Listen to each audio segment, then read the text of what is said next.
Boa noite, pessoal. Estamos juntos aí mais uma vez para mais um webinário. E queria, primeiramente, sobretudo aí, agradecer o pessoal que está derivando tempo, embora seja em busca do conhecimento, e a gente está tentando passar o melhor para vocês, mas também tem que reconhecer que vocês estão dedicados aí para parar, dar derivar tempo para isso. Vamos lá. O que a gente vai falar hoje aí? Vamos iniciar falando, inclusive o último webinar que eu fiz, meu nome é Roberto Donofre, o pessoal sempre me conhece mais por Donofre mesmo, né? Tem pessoa que nem sabe meu primeiro nome. E eu falei sobre o JF011, que é um CVT amplamente utilizado pela linha Nissan e outras montadoras. E agora a gente vai comentar hoje sobre o JF015E. Inclusive já está na tela aí para vocês não confundirem, porque a Nissan ela aplica esse CVT e a numeração dela, que a Nissan usa, é RE0F011A. Então não confundir com o JF011. Né? Hoje, nas outras montadoras como a Mitsubishi Lancer, Suzuki, Swift, Renault Captur, que também usa, inclusive já está na nova Duster, a gente vai se referir a ele nas tabelas e tudo de utilização como JF015E e algumas situações 015/16. Beleza? Então tem todos os anos aí de aplicação e tal. Vamos lá. Ela é um Jático, JF015, e também pode ser chamado de CVT-7. E ela é uma combinação do sistema CVT com assistência de uma caixa auxiliar, o númerozinho 1 aí, em um conjunto planetário tipo Ravenhot. A gente vai ver as particularidades que tem de aplicação dele. O conjunto das polias variáveis e correias estão instaladas na parte superior da transmissão. Isso aí ficou um pouco diferente do que a gente tinha nas outras, né? Então a gente tem aí a correia, a polia de entrada e a polia de saída, na disposição exatamente como ela é mesmo lá no câmbio. Essas imagens aí são fotos de um câmbio real mesmo, né? Não tá ao contrário, é isso aí, a polia da esquerda, número 2 é de entrada e a outra é de saída. Muito bem, essa transmissão utiliza um novo tipo de fluido. Isso aí eu acho bastante interessante a gente salientar. É o CVT-NS3. O fabricante avisa que esse fluido não é compatível com o fluido anterior. Então, assim, inclusive se a gente for lá na concessionária Nissan e falar que é para um CVT, ele vai falar qual é, o JF011, que inclusive por ele já teve 2 modelos diferentes de fluido, e agora o JF015E aplica esse CVT NS3. Então, até que se prove o contrário, realmente não existe condições de fazer um mesclado aí do fluido. É óbvio que, pessoal, não existe incompatibilidade química. O pessoal que usa a máquina aí pode ficar preocupado. Pô, eu fiz a troca de um JF011 e restou lá uns 100 ml no bujão, no tambor da máquina. Né? Eu escutei lá no webinário, baixei o material. Inclusive, quero salientar também que vocês podem, ao final da palestra, aquele que participou integralmente, ou escutou, participou aí vendo até o final, vocês podem depois baixar o material, vai ter todo o descritivo aí certinho e fazer o download. É interessante fazer o download desse material, porque mesmo quando vocês adquirirem o manual técnico da transmissão, tem muitas informações que a gente colocou nesse webinário aqui, que é dia a dia da oficina, que às vezes nem própria montadora recomenda fazer nenhum tipo de reparo, de teste, que nós recomendamos e que sabemos que é realmente a necessidade real da nossa frota, tá? Então é interessante fazer isso e anexar lá no manual. Ele não substitui o manual, ele complementa. Então, maravilha. Como eu falei, o fabricante não recomenda misturar o fluido, nem substituir pelo outro. Aí nós temos aí o 1 e o 2, a posição do tubo. Isso é uma particularidade diferente do JF011 também. O JF011 tinha uma vareta de verificação de nível. Esse não, esse aqui vai ter agora um tubo, semelhante ao L4, ao CVTF novo do Toyota Super CVT, como os outros que a gente já conhece que tem tubo oco, né? E esse, tá vendo essa particularidade aí, o número 2? Esse bujãozinho que a gente vê na lateral não é de verificação de nível, né? Não é um bujão lateral de verificação de nível. Vamos tomar cuidado com isso aí então. Muito bem, a capacidade total de fluido é de 7 litros. Aí a gente vê com mais detalhes, tá vendo? Ó? O tubo de nível, o trocador de calor, número 2. Isso aí. Então, retira-se o tubo para esgotamento do fluido do cárter, total, né? Esgotamento total do cárter. E o filtro é substituível. Então, a gente consegue substituir, como o JF011 também. No caso de manutenção, trocar o filtro cartucho, ó, o 3 aí, ó.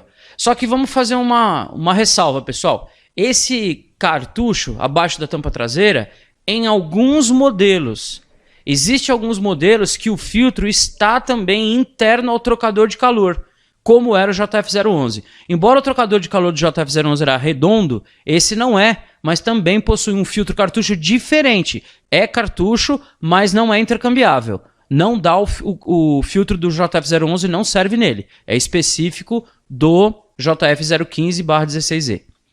Temos a junta do cárter aí também, que é semelhante à do JF011.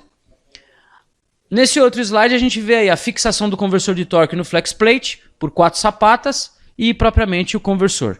Então alguns ainda têm aquela dúvida, né? Ah, como alguns CVTs que aplicava na Honda no passado não usava conversor.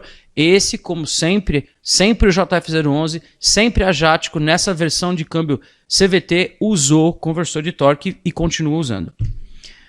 Localização da caixa auxiliar. Essa caixa que a gente viu que é a diferença, né? Um diferencial entre o JF011 e esse.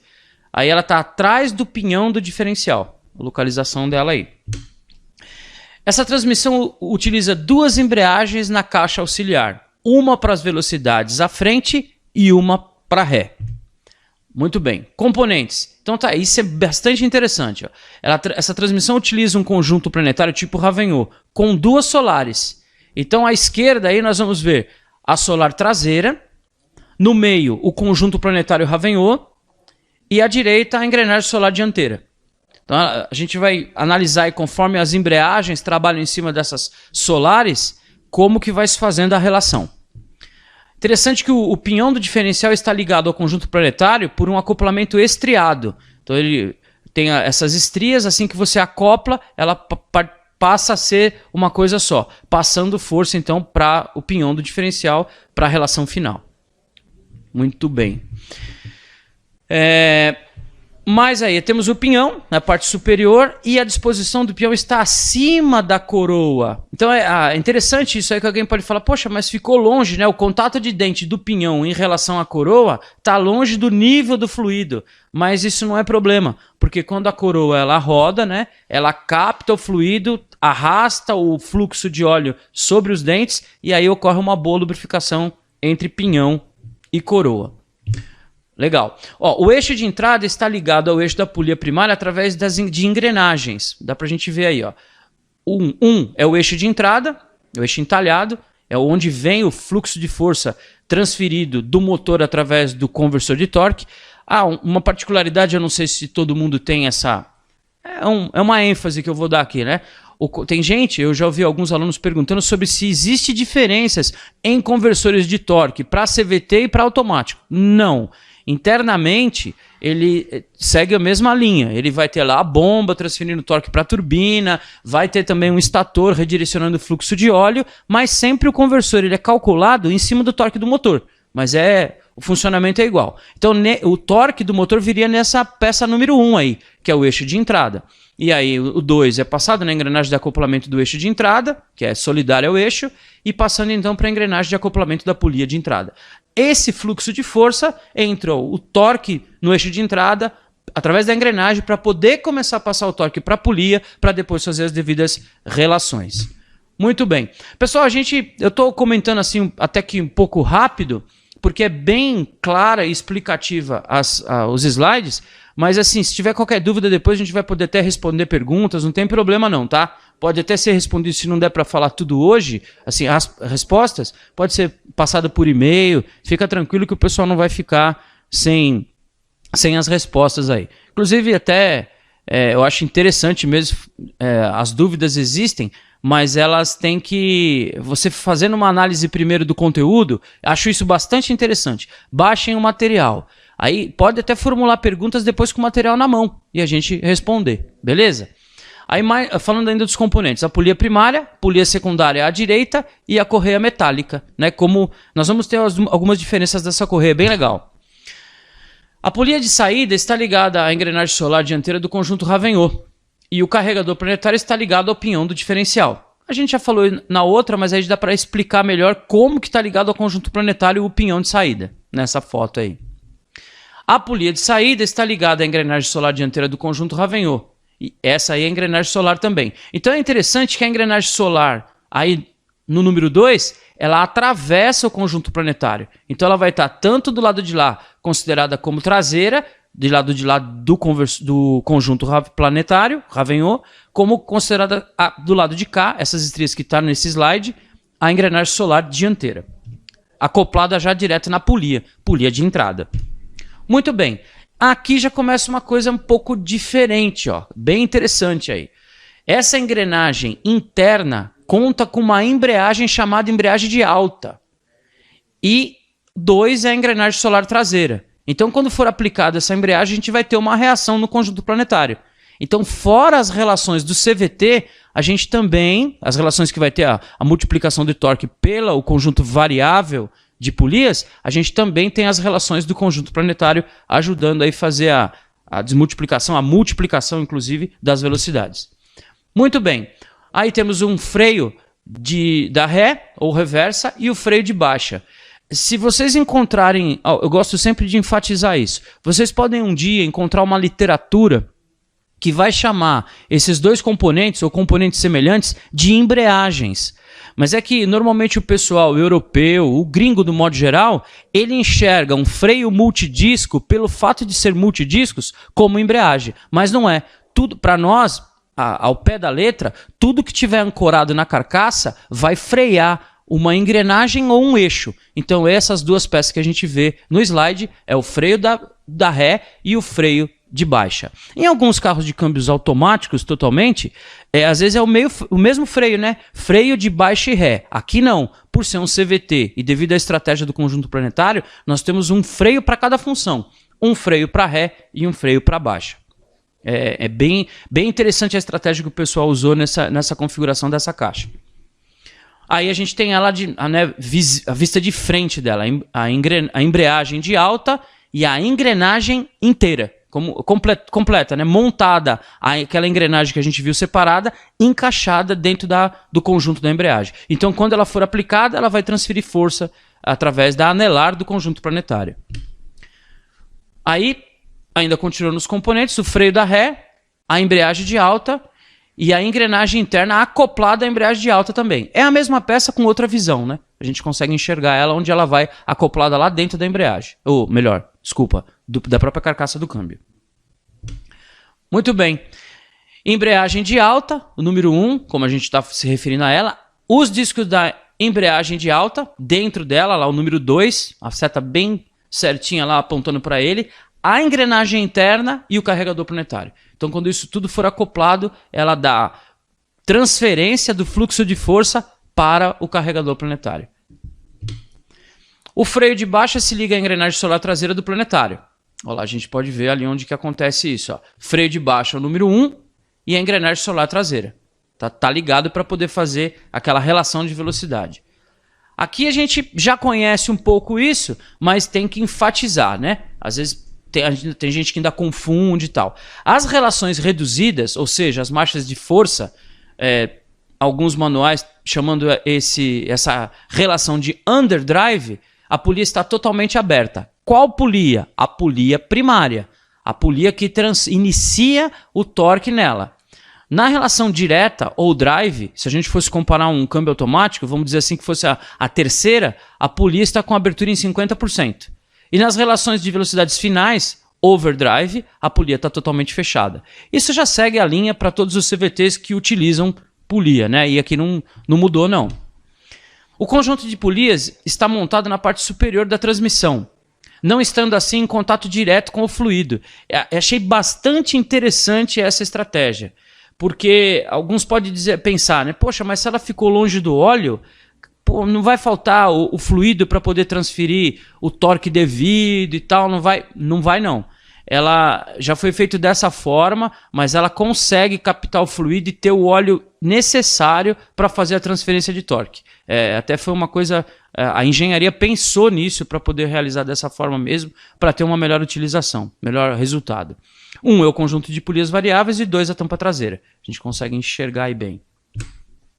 O novo desenho das polias é mais compacto, e isso eu achei sensacional, porque a gente que já vem mexendo com CVT há muito tempo, a gente percebe que uma das coisas que é muito ruim, inclusive a Mitsubishi lançou até um kit verão, né? Ela lançou um trocador de calor auxiliar, justamente para baixar a temperatura do fluido no nosso país, porque na verdade as caixas normalmente elas são desenvolvidas em países, a origem delas países frios, né? A Alemanha, o Japão, nós temos a Aisin, que é japonesa, a própria Jatco, que é japonesa, Getrag, que é alemã. Então, essas concepções para a temperatura de lá. Quando vem para cá, a literatura não é tropicalizada e muito menos, às vezes, o veículo também, o sistema. Então, o que foi interessante aí? Como essas polias elas são mais compactas, têm menor quantidade de material metálico, também facilita a dissipação do calor. Achei muito legal. A gente ainda não tem resultados exatamente do que tem acontecido com esse câmbio na frota, mas promete que vai ter uma melhoria no desgaste do fluido, porque caixa quente, temperatura muito alta, é óbvio que o fluido sofre mais e tem que ser trocado prematuramente. O número 2 é a polia primária, não tem mola interna, essa polia não leva mola, e o número 3 aí é a polia secundária. Essa, por sua vez, sim, tem uma mola interna semelhante aos outros CVTs. Assim que você desliga o motor, né, existe uma briga entre a pressão aplicada na polia primária e também a mola da polia secundária. Quando você desliga o carro que acaba a pressão, a própria mola da polia secundária leva tudo de novo ao início, fechando a polia, estando, vamos dizer assim, como se fosse em primeira marcha. Legal. A correia também tem particularidades nela aí. Essa correia é um pouco menor do que o modelo anterior, o JF011. E continua a mesma construção. Cintas laterais, elementos que formam a correia, que seriam os gominhos, né, os gomos, e o seu perfil lateral ela tem uma forma de letra P.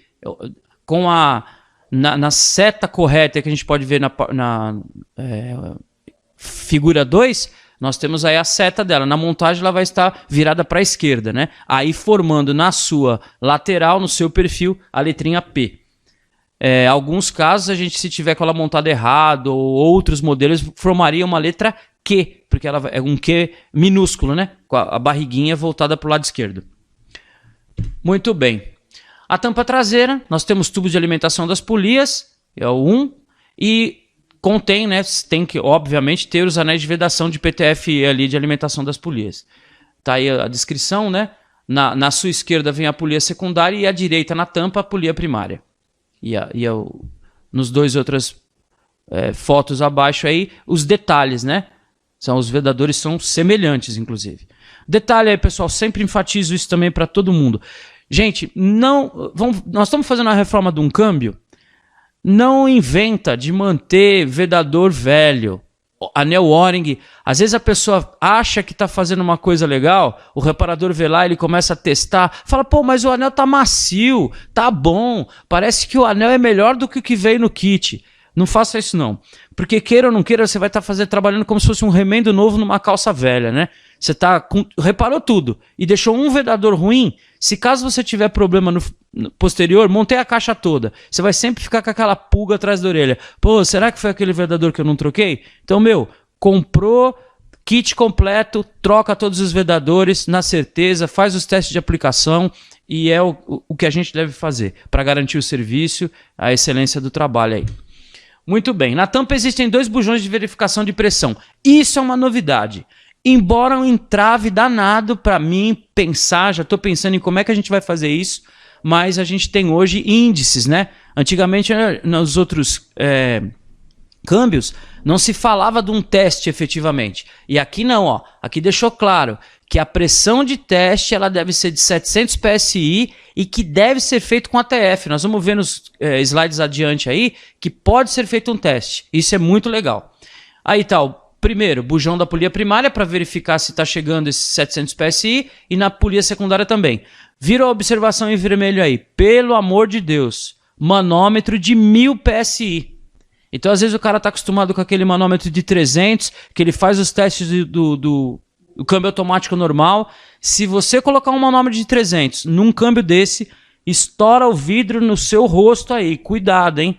É muita pressão. Então, é 1000 PSI que você tem que ter um manômetro desse aí.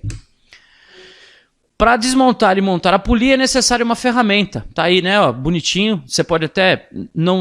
é difícil ter essa ferramenta para comprar. Eu estava procurando nos sites aí fora.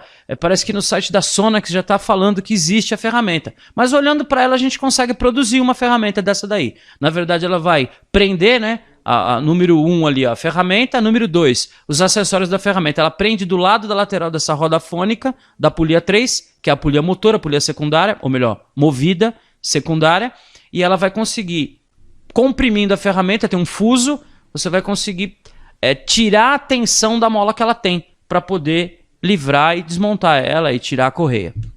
Olha, aí dá pra gente ver bem nessa daí, ó. Vista de cima, a ferramenta já foi aplicada. Consegue perceber o número 2 ali, que a polia ficou folgadinha? Essa é a ideia. Aí você consegue desmontar o conjunto com facilidade.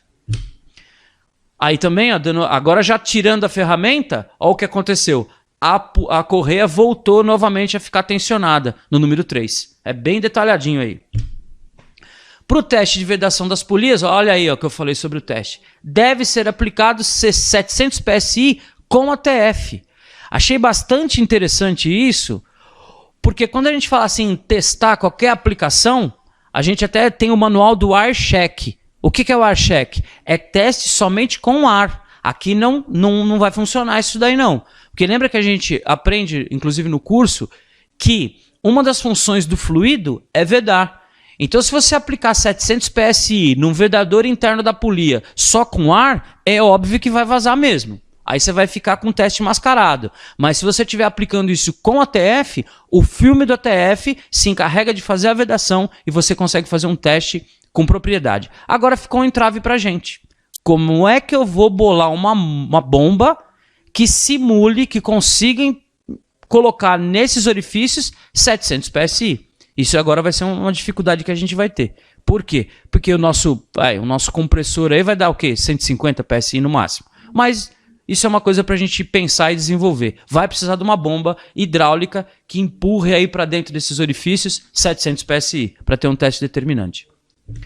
E observação lá, vou voltar lá no slide. De novo, lá, deixei bem caracterizado para vocês. E vou enfatizar de novo. Manômetro de 1000 PSI, pessoal. Isso é perigoso, hein? É perigoso.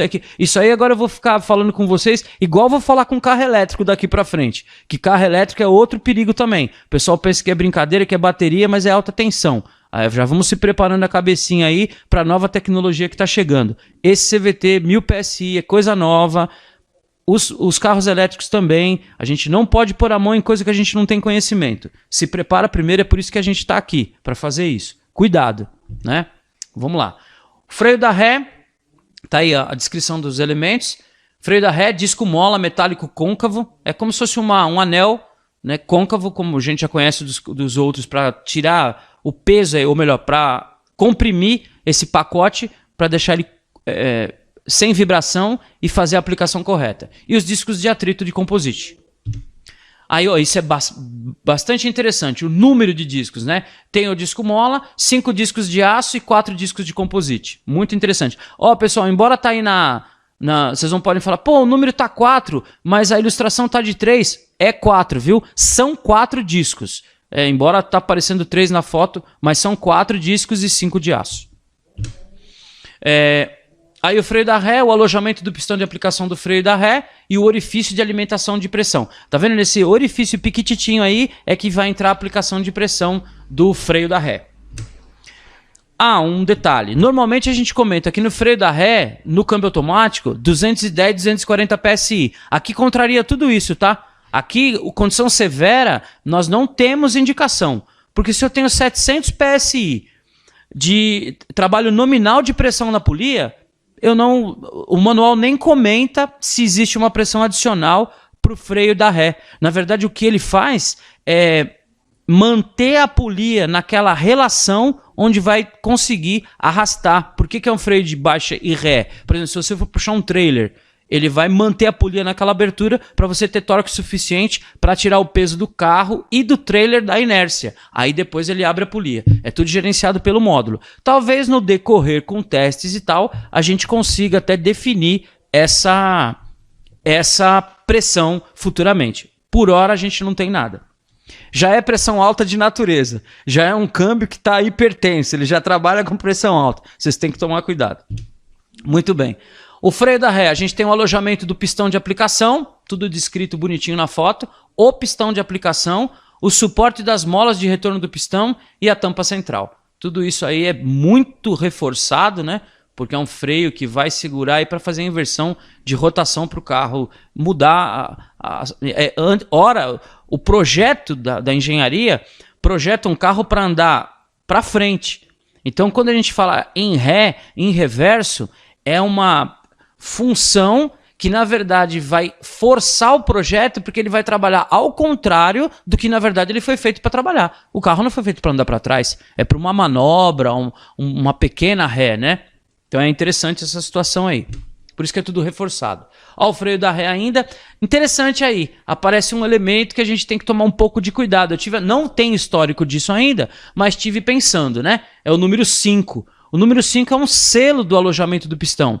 Então, se esse selo tiver um vazamento, deslocar, alguma coisa acontecer, eu vou ter um vazamento aí. Então, nós temos que tomar muito cuidado na hora de aplicar a pressão para testar se não tem vazamento no selo. E o 3, ó que legal. O 3 é uma guia do pistão de aplicação. Na hora da montagem, muito cuidado. Eu fiz até uma circunferência em volta vermelhinha aí, mas ele tá bem, o detalhe está bem clarinho, mas dá para perceber que ele é o alinhamento para a montagem do pistão no alojamento que ele trabalha, né? Para não montar fora de posição. Ele é quase que impossível de montar errado, mas se forçar, pode quebrar a orelhinha dele, né? Então tem aí o alojamento do pistão, essa guia, o alojamento do pistão de aplicação e o selo.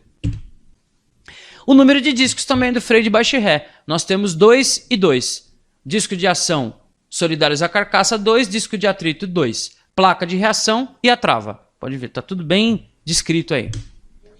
O freio de baixa, montado na carcaça. Já aí ele está montadinho lá no alojamento dele.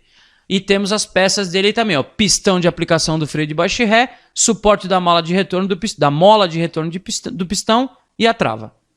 Então são peças bastante robustas, mas fiquem atentos. Por exemplo, esse 2 aí, que é o suporte da mola, vocês têm que ter muita atenção quando desmontar. Todas as molas têm que estar na mesma altura. Porque embora às vezes eu tenha uma boa aplicação, mas se eu tiver uma desaplicação torta, eu posso danificar os vedadores do pistão de aplicação. É importantíssimo que ela aplique reto e desaplique também reto para preservar, no caso, a integridade do vedador do pistão. Aí nós temos a embreagem de alta, que completa, né, na figura 1, e o conjunto de discos, que se compõe de 5 discos de aço e 4 discos de composite. Na embreagem de alta também temos uma trava e a engrenagem interna, aquela que a gente comentou no início dos slides, mas aí agora está vista explodidinha para a gente ver como é que é os discos e tal, né? O número de discos, a quantidade. A embreagem de alta aí, o alojamento do pistão, bem detalhado, o pistão de aplicação, a tampa do pistão, que é o retorno das molas, e o suporte das molas de retorno. Lembra um pouco a embreagem de partida do Fit primeira geração, né? Lembra um pouco, mas não é igual, outra finalidade, né? Porque a embreagem de partida do Fit, ela substituía o conversor de torque, não é o caso aqui. Só lembra a parte física, estrutural dela, lembra bem. Ainda na embreagem de alta tem o alojamento do pistão com molas, conjunto de embreagem completo e a tampa do pistão, com retorno de molas, né? É só enfatizando aí a montagem como deve ser, né? A sequência. A embreagem de alta ainda tem a área do orifício de aplicação da embreagem de alta, é muito interessante, e os vedadores, 2 e 3, anéis de vedação de aplicação. Tudo naquele mesmo contexto que eu comentei. Vai fazer a reforma, tudo novo, e testa tudo para ver se está aplicando direitinho. Montar, Donoff, com o que eu consigo lubrificar para montagem? O próprio fluido da caixa ou vaselina industrial, tá? Nada de graxa, viu, pessoal? Tem alguns vídeos aí que rola no YouTube, eu vejo os caras montando com graxa azul, nada disso aí. Qualquer graxa derivada aí do petróleo, ela é agressiva aos vedadores. Então você tem que usar o próprio fluido ou a vaselina industrial, porque ela é inerte, né? O que ela vai fazer? Ela lubrifica, faz a montagem. Quando a temperatura da caixa chegar na temperatura de trabalho, toda a caixa tem um respiro. Essa vaselina que foi colocada, ela vai, quando ela aquecer, ela evapora e sai pelo respiro e não tem nenhum problema químico, não tem incompatibilidade. É a melhor coisa para montar, é a vaselina mesmo. Beleza. É muito legal isso aí, ó, tabela de aplicação. Então eu vou ter qual a posição, as embreagens, os freios, o TCC e a faixa de velocidade que é tudo aplicado. Eu consigo até confirmar. Como é que isso aí para mim é útil? Eu pego, estou com dúvida, o carro está com uma falha. Vida real lá, chegou com uma pane e o cara fala, ó, velho, não engata tal marcha em tal velocidade, parece que trava. O cara não sabe que ele é CVT. Muitas vezes o proprietário do veículo... Isso é muito comum, o pessoal que troca óleo só, troca fluido do câmbio, pergunta pro proprietário, quantas marchas tem teu carro? Dificilmente o cara sabe explicar. Ele fala, meu carro é automático, velho, eu não sei. O proprietário não tá ligado nisso. Então a gente tem que ficar esperto, fazer a leitura da reclamação do cliente, né? A parte do atendimento é muito importante. Então o cara ele vai falar mais ou menos assim, ó, meu carro tá fraco, parece que não desenvolve. Mas não é o motor que está fraco. É que às vezes entrou em emergência e travou a polia mais ou menos numa situação como se fosse a terceira marcha.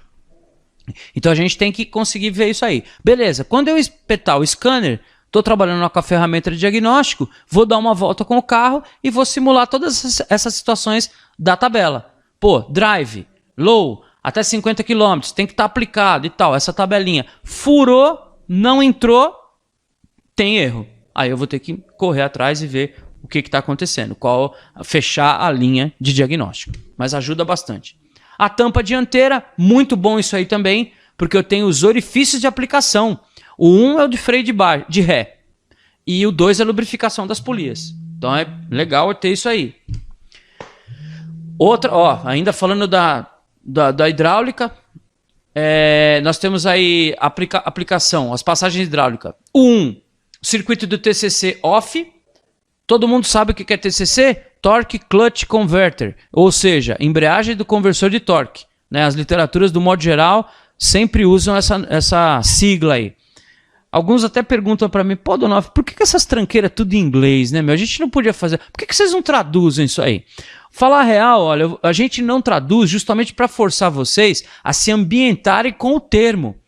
Porque por mais que a gente traduza o material que vai para vocês, se um dia você pegar um manual que veio lá de fora, ou qualquer literatura mesmo literaturas hoje que são traduzidas, o pessoal mantém a sigla. Então é melhor saber o porquê, entender e agregar no teu vocabulário. Então eu repito toda vez, Torque Clutch Converter. Torque, embreagem, clutch, do conversor, converter, de torque. Ponto. Associa e agrega.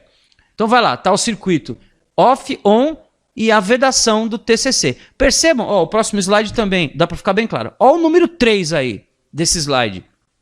Mostra a vedação no eixo.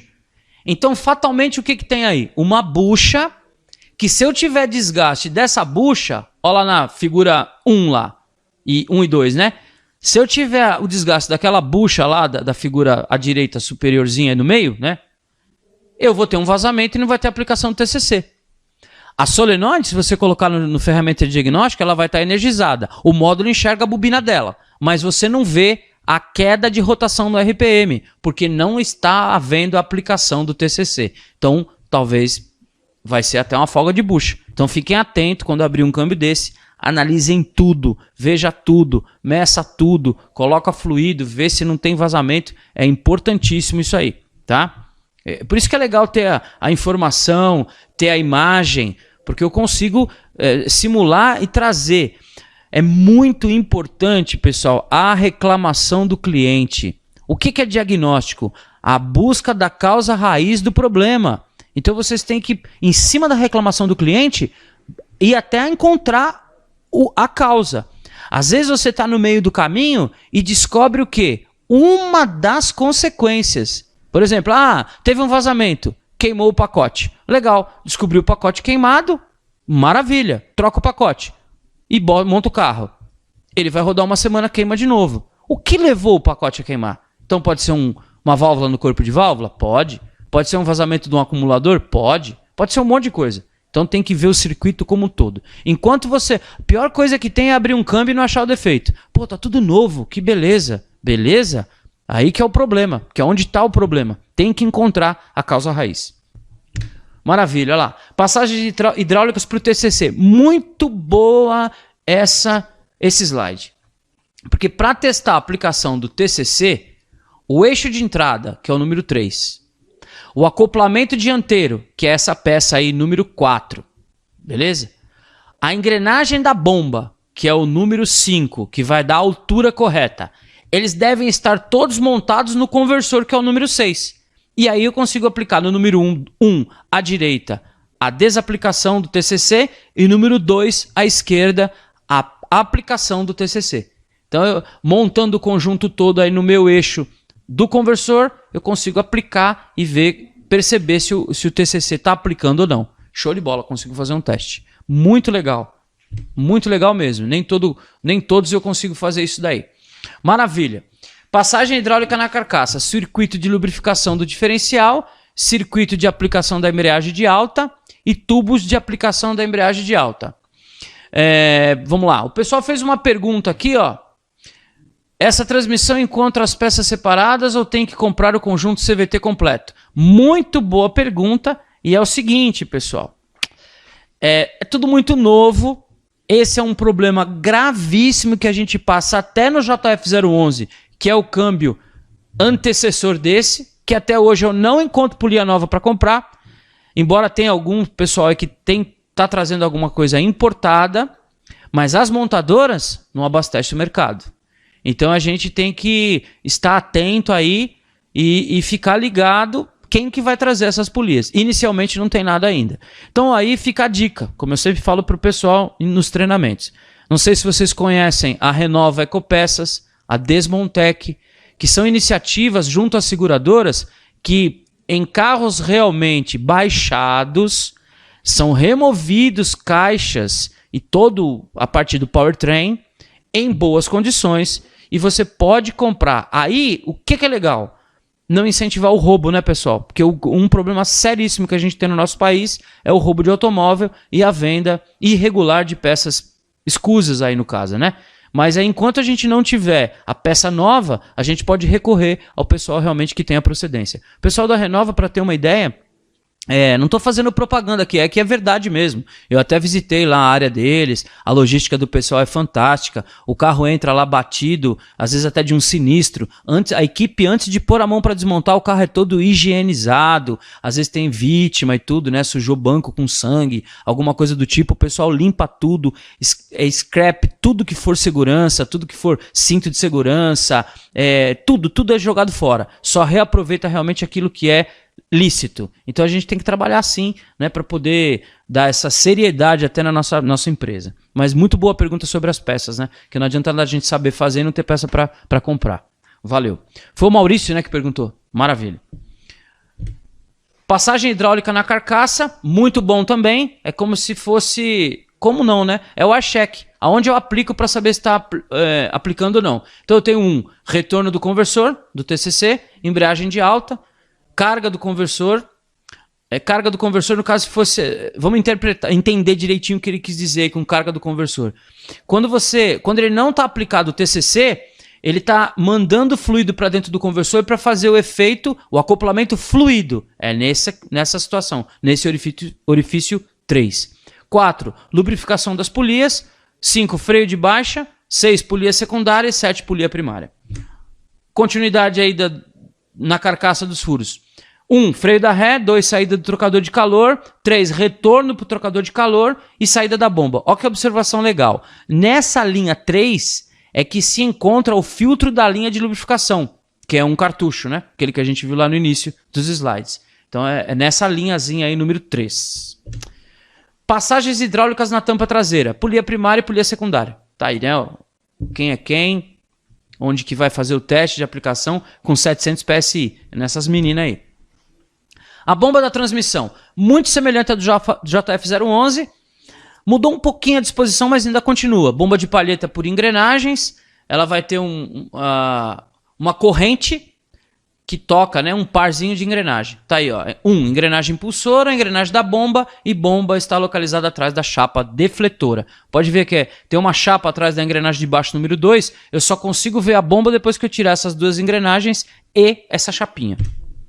Olha aí, ó. Aí tá a engrenagem motora da bomba que está acoplada no conversor. Então cuidado, esse conversor não é estriado não. Tem que tomar cuidado. Colocou errado, vai quebrar essa engrenagem também. Aí perde pressão total. Muita atenção na instalação do conversor de torque, pessoal. Existem alguns conversores, às vezes, né, por exemplo, a linha asiática Honda. O conversor não tem tanto problema porque ele é estriado. O cara não consegue errar, o reparador. Esse aqui, cuidado. Ele quebra também na instalação. Aí temos a bomba, a tampa da bomba, o orifício, o alojamento do filtro e o filtro, que a gente já comentou que ele é substituível.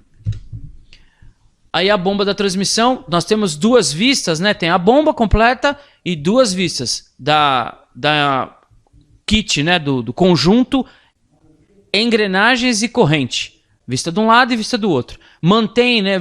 Pode ver no número 4 aí, à direita, mantém aquele rolamentinho na engrenagem de baixo, semelhante ao JF011. Cuidado com esse rolamentinho aí, né? Tem que ficar sempre atento a ele.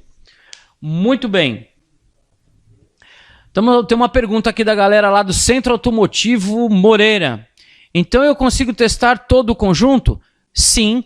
Com todos esses... É isso aí, a gente consegue sim. Com todos esses orifícios de aplicação, conforme eu for montando, eu vou chegar nesses orifícios que a gente acabou de mostrar aí, eu consigo aplicar cada elemento e saber se está vazando ou não. E o mais importante é que a gente consegue fazer o teste aquele de 700 PSI com fluido. A única coisa que eu vou enfatizar novamente aqui, que a gente tem que ter certeza de, né, uma bomba que consiga pressurizar 700 PSI. Não é qualquer bomba que faz isso, né? Podemos até fazer um esquema com a própria bomba do carro. Já estou tendo uma ideia aqui. Ver se a gente consegue fixar uma bomba desse tipo de palheta num tanque com fluido.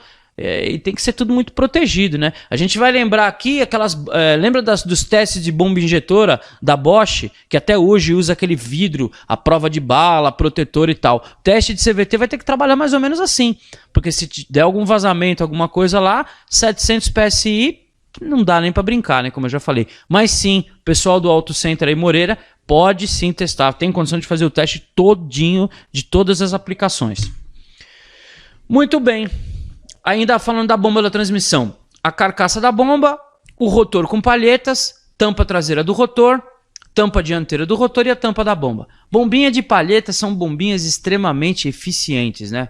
Ela recalca uma pressão brava aí e precisa mesmo ser, porque o CVT depende dessa pressão toda. Beleza. Aqui temos uma outra pergunta, uma afirmação legal. Guincho Iguatemi, a bomba do macaco da prensa de 10 toneladas dá 800... Olha, legal aí. De repente a gente já consegue então aqui, ó. A bomba do macaco da prensa dá 10 toneladas de 800 PSI. Só que tem um problema aí, pessoal. A gente precisa fazer um teste, por quê? Porque a pressão lá na bomba, ela é uma pressão estática. Porque ela é uma pressão hidráulica dentro de um pistão confinado. Aqui eu preciso de fluxo. Né? Pra gente, não quando eu aplico pressão, foi boa a sugestão do pessoal, mas o pessoal aí, ó, da Iguatemi acho que não vai funcionar. Entenderam? Ó? Quando eu vou fazer uma aplicação de pressão de teste numa transmissão, eu preciso que ele tenha os 700 PSI hidráulico, mas que ele continue em movimento. Ele tem um fluxo de óleo. Lá na bomba, na prensa, ela consegue atingir 800 PSI porque está estático, está confinado. Como se fosse um pistão hidráulico num guincho, num caminhão Munk. Aí a pressão hidráulica sobe, vai lá em cima, mas precisa de fluxo. Quando está estático, a pressão fica alta. Mas não custa a gente fazer um teste aí e procurar soluções. valeu aí, a gente agradece a participação da galera. É legal isso aí, as ideias, né? Inclusive eu trabalhei uma boa parte da minha carreira aí profissional, eu trabalhei no aeroporto de Cumbica e eu trabalhei acho que 7 anos, me lembro, é mais ou menos isso, na American Airlines. E o pessoal lá, os gringos, elogiava muito a criatividade do pessoal aqui do Brasil. O reparador brasileiro, alguns até chamam isso de gambiarra. Eu não chamo, não. Eu só acho que a gente tem que fazer adaptações técnicas com propriedade, com embasamento técnico. Porque errar, até a engenharia erra. Tanto é que é por isso que tem tanto recall. E a gente, como está na ponta da reparação, eu tenho certeza, eu não acho isso, eu tenho absoluta certeza de que o reparador hoje, qualificado, que procura a informação, ele consegue até melhorar e corrigir erros que existam no projeto. Valeu, galera, é isso aí mesmo. O reparador brasileiro, e eu não tô falando porque, pra puxar a brasa pra nossa sardinha, é porque é verdade mesmo. Quem me conhece aí sabe que quando é verdade pro bem eu falo e quando é pro mal também, né? Então, eu posso até falar uma pro mal agora. Uma das coisas ruins que eu vejo no reparador é aquele cara que às vezes não tem uma empresa, não tem nota fiscal, não tem um estabelecimento comercial alugado, trabalha na garagem dele e faz um preço diferenciado do mercado. Isso aí é ruim. Esse cara prostitui a profissão. Isso é errado. Então eu acho que, por exemplo, lá fora, em vários países da Europa, nos Estados Unidos e tudo, o pessoal lá cobra pela reparação. Se o cara faz o serviço num trailer, se ele tem uma van e ele leva todas as ferramentas dele e presta um serviço na garagem do cliente, não importa. O cliente vai pagar o mesmo valor que pagaria numa oficina com todos os encargos que a oficina tem. Isso é legal porque padronizaria o valor da nossa mão de obra. Então, a criatividade nossa é fantástica, mas esse negócio de prostituir valores de manutenção é muito ruim. Pensem nisso e trabalhem em cima disso aí, porque isso não deveria nunca existir. Maravilha, vamos lá. Corpo de válvula. Válvula comutadora da embreagem de alta e freio da ré. Essa válvula número 1. Número 2, válvula de controle de pressão da polia primária. Aí nesse outro slide, a válvula de controle do TCC, válvula de controle da pressão de linha, válvula reguladora da pressão do conversor e válvula piloto pressão dos solenoides. Bem interessante. E fiquem atentos, viu, pessoal, que a gente vai tentar logo mais aí ter o manual com mais detalhes do corpo de válvula. Não é um corpo de válvula extremamente complicado, mas sempre tem detalhes e quanto mais informação, melhor. E uma coisa muito boa que a gente vê nesse câmbio: removeram o motor de passo. Graças a Deus, né? Porque aquilo dava problema pra caramba. Tem gente que fala assim: ô Donofrio, mas você não quer que dá problema? Quando dá problema é bom que a gente ganhe dinheiro. Mais ou menos, pessoal. Componente, câmbio que dá problema crônico não dá dinheiro. Dá dor de cabeça pra gente. A gente quer arrumar, quer que fique bom e que o cliente fique feliz. E que ele rode aí mais 50 mil e venha trocar o fluido com a gente. Ponto. Inclusive, falar em fluido, qual é a quilometragem legal para a gente fazer a troca de fluido hoje de qualquer câmbio que roda no território nacional? Então vamos colocar uma regra aqui. Eu tive dando treinamento aí para um pessoal da ZF Pesados e conversando com o pessoal, gente, só o fato, olha como a ZF encara a caixa dela. Só o fato do caminhão estar aqui no pátio sem funcionar no nosso país já é condição severa, devido ao clima. Então vamos colocar aqui, vamos usar os bons exemplos. A Honda, no seu manual dos carros original, ela baixou para 20 mil a troca parcial. Então eu acho assim, se a gente trocar de 20, 25 mil a 40, 45 mil, a gente fala isso para o cliente, ele vai acabar trocando com 50, 60? Pronto, tá bom, já melhorou. Do que aquele pessoal que vem com 100, 120, já vem dando tranco e o cara acha que trocando fluido vai resolver. Beleza? Então aí tá uma boa data para trocar. Nós temos aí corpo de válvula, as esferas de controle, check-in ball e os filtros, a posicionamento direitinho. É um corpo simples, tá? Mas é sempre atenção a desgastes e tal. Sensores, sensor de rotação da polia primária, polia secundária, sensor de rotação de saída e a roda fônica do sensor da polia primária. Tá aí, ó. Faz a leitura nessa roda fônica aí. E esse slide mostra só a diferença da roda fônica da polia do sensor secundária. Tá aí, ó. Roda fônica do sensor da polia secundária, que é o número 4. Só mudou isso aí, dos slides, né? Nós temos a chave seletora e, como a grande maioria dos câmbios, esse oblongo aí para os ajustes na posição N e fazer o ajuste dela para poder fazer, conseguir o carro da partida em P e N. Sensor de temperatura, está lá no corpo de válvula. O sensor da embreagem de alta, válvula manual. Muito importante esse dado aí, ó, pessoal. Resistência do sensor de temperatura. Além de te dar a resistência, ela te dá variando. Ele é um NTC, por isso que conforme aumenta a temperatura, baixa a resistência. Então a 20 graus 6 kΩ, a 50 2.2 e a 80 0.87. Então quando ele tiver com 80 graus não dá nenhum ohm, nenhum quilôohm, né? Então é interessante. Com a faixa em aquecimento, a gente consegue ter a certeza. Hoje em dia, e pode visualizar isso também no scanner. Fica uma dica aqui, galera. Quem não tem ainda a intimidade, o hábito de usar, pode tratar de começar a correr atrás disso aí. Utilização do osciloscópio. Hoje, sem osciloscópio, a gente não consegue fazer muitas leituras determinantes nos sistemas. Hoje, tudo está via CAN. Você não pode colocar multímetro em nada, que se você colocar no multímetro, você vai ter problema, certo? Então precisa tomar muito cuidado mesmo. Tivemos uma pergunta aqui do Maurício novamente. A Marfrig faz reparo nesse conversor? Pois deve ser um ferramental novo. Fica tranquilo, Maurício. E o pessoal faz sim.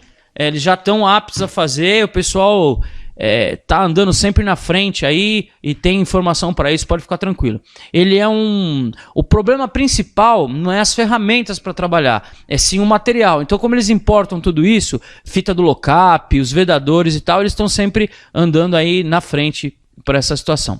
O Luciano também fez uma pergunta: será que a gente não consegue fazer o teste com a própria bomba acionada por motor elétrico? É o que eu comentei, se a gente usar a própria bomba, talvez sim. A única minha preocupação é isso, pessoal, aqui tem que ter segurança, porque é altíssima a pressão. Mas eu acredito que sim, que usando a própria bomba é o jeito mais seguro, né? Aí nós temos o sensor de pressão secundário, que é o sensor da polia secundária, tá aí, ó, e o conector e cabos. Também, ele continua com aquela memória externa ao módulo. Ele tem a memóriazinha que vai estar parafusada no corpo de válvula, parecido com o JF011.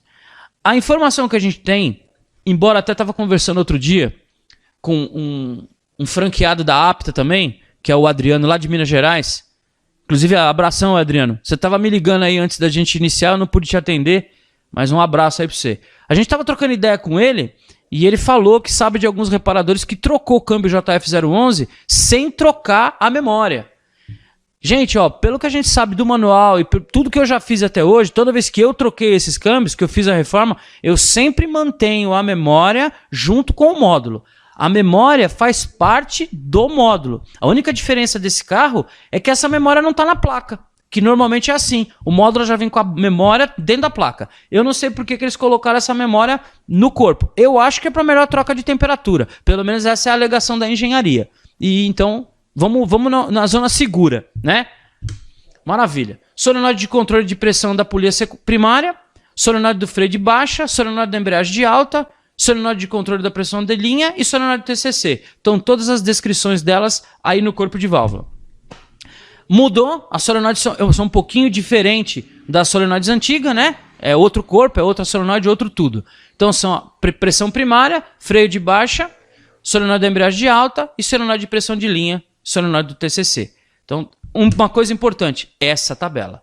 Essa tabela são as resistências referente a cada solenoide, cada função que ela aplica. Isso é top, porque eu consigo testar uma a uma. Nunca se esqueçam, galera, 4 testes de solenoide.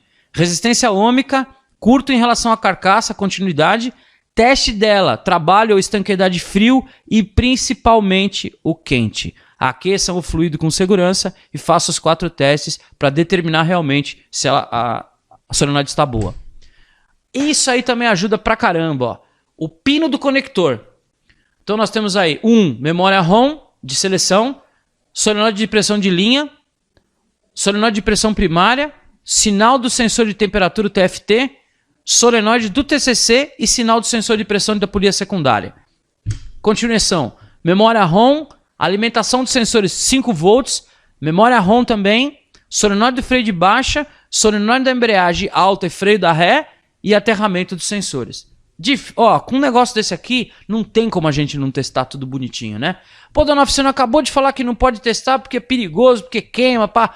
Quando a gente desconecta o conector e não está pendurado na CAN, aí eu consigo medir do conector para dentro da caixa só até a solenoide, as resistências, e já estou testando também o chicote. Aí beleza. O que não dá para fazer tudo junto, ligado, que aí eu posso estragar alguma coisa na CAN. Beleza. O Luciano aqui fez uma outra pergunta. Tem que manter essa memória ROM? Exatamente. É o que eu acabei de falar. Tem sim. É a informação que a gente tem. Sempre que ela tiver uma memória externa, como é o caso dessa, a memória acompanha o módulo e o chassi e o carro. Mesmo que eu troquei, fiz a reparação toda do câmbio. Digamos lá que deu PT, estourou a carcaça. Eu tive que pegar um outro câmbio lá na Renova Ecopeças. Você vai manter a memória do carro. Quebrou a memória. Provavelmente vai ter que ir, como houve casos, de ter que ir até a montadora fazer uma adaptação, uma calibração via concessionária. Pode ser que tenha que fazer isso. Ou, logo mais, nós vamos ter equipamentos como o Launch Pass-Through, que consegue fazer algum tipo de adaptação, mas precisa ver se isso está liberado via internet, precisa levantar. Não temos informação sobre isso ainda, mas respondendo aí o pessoal, tem que manter a memória junto com o câmbio. O TCM está fixado na parte interna do motor, na torre do amortecedor esquerdo. Tem um conector com trava giratória. E aí o 3 é a bateria. Muito bem. Vista superior do TCM, vista inferior e os números dele de identificação. Gente, isso daí é um modelo, tá? Não vamos falar que é tudo igual, porque a gente sabe como que é a vida real, né? Aí sai um carro diferente lá, já muda o último número do módulo, um módulo já dá no outro. Então a gente tem que estar muito ligado nesse negócio aí. Isso aí eu já não estou nem falando muito, porque vocês já são, como pode dizer o ditado lá, macaco velho, já sabe como é que é a história. Vincula sempre o chassi. Tem dúvida, liga para a concessionária. Tô com o chassi do carro tal e tal aqui. Qual a numeração do módulo? Tem um módulo para venda? Não tem. Tem que fazer o levantamento disso. Maravilha. Conector do TCM, que também é importantíssima essa informação, com toda a pinagem, cada pino, o que ele faz. Eu não vou ler todos aqui, pessoal, porque não tem necessidade, mas isso é importante. O sensor tá legal, vamos dar o exemplo do 12. Sensor de temperatura do fluido da transmissão. Tenho certeza que tá chegando, faz o teste lá no pino, tá aqui bonitinho, ó lá. Todo mundo acho que sabe fazer a leitura. Pino 12. Tem 10 em cada um. É o segundo pino da segunda carreira. 11 do lado do 12. É isso aí. Acabou. Faz o teste. Tá chegando o sinal ali, beleza. Não tá? Vamos checar o chicote. Ver se tem mau contato no chicote, né? Ver como sempre os mais antigos brincavam, né? Ver se não tem fio entupido. Nem sempre o defeito, o scanner não é garantia de que vai dar para nós o defeito. Ele dá às vezes o norte. Ele às vezes até leva a gente pro lado errado. Mas na grande maioria das vezes ele te dá o circuito que você tem que checar. Maravilha. A outra parte do conector, ainda dando a descrição dos outros pinos, com todas as situações, deixando claro lá, ó, 41 e 42 é massa, aterramento, 45 e 46 positivo direto, linha 30, e 47 e 48 linha 15 pós-chave. Tudo mastigadinho. Não dá para reclamar, né, galera? Muito boa o material. Quando a gente tem a informação, fica bem mais fácil de trabalhar e fechar a linha de diagnóstico. Galera, gente, ó, eu não sei se ficou alguma pergunta sem responder, acho que tem uma ou não. Beleza. O pessoal daqui, o Bruno, eu olho para ele, ele não fala comigo, ele não quer que a voz dele saia, ele só faz sinal. Ele faz linguagem de sinais comigo aqui, mas ele falou que tá tudo ok. Aí estão os parceiros, a gente tem muito que agradecer a vocês, tenta fazer o melhor. Se tiver alguma coisa aí que a gente pode ser até que se enganou, acontece, pode acontecer. Informação muito, muito nova, né? E uma coisa que eu enfatizo para todo mundo em todo o treinamento. Você quer ser um bom reparador? Quer ser um bom profissional? Continua humilde, vai morrer estudando e a gente nunca sabe nada. Tá? Aquele que acha que sabe muito já começou a errar. Maravilha? Outra coisa, terminamos aqui, faz o download do material, anexa as suas informações lá na sua biblioteca, estuda, galera. Lê. A hora de você estudar, de se inteirar do problema, ou melhor, desse novo sistema, não é a hora que você tiver com o carro quebrado na oficina. Essa é a hora, sem o carro, sem o problema, cabeça fria, pegar o macete, pegar o conceito, fica mais fácil de fazer o diagnóstico. Valeu, abração a todos aí, espero que a gente se veja logo mais em treinamentos e por aí. E muito obrigado por tudo e pelo pessoal ter me ouvido aí. Valeu. O pessoal da Apta, o pessoal da TecnoHub agradece e o Bruno tem uma coisa para falar aqui, para mim. Tá lá nos primeiros slides o fluido recomendado para essa caixa. Vou voltar lá, deixa eu tentar voltar aqui e devagarinho a gente acha. Olha lá, fluido recomendado CVT NS3. Tá nesse slide aí, ó, que tá, eles estão vendo o slide, né? CVT NS3. Por enquanto, ele é um fluido original que está sendo comercializado pela Nissan. Eu não sei, vou falar real, porque a minha área não é de fluido, mas tem os caras aí, os fera de fluido, o Alexandre lá da Imperador do Óleo e outros tantos como ele, que talvez já tenha o correlativo. Mas tem que ter certeza, viu, galera? Tem que ter certeza mesmo. Porque não pode arriscar não, porque a Nissan fala que não é para misturar.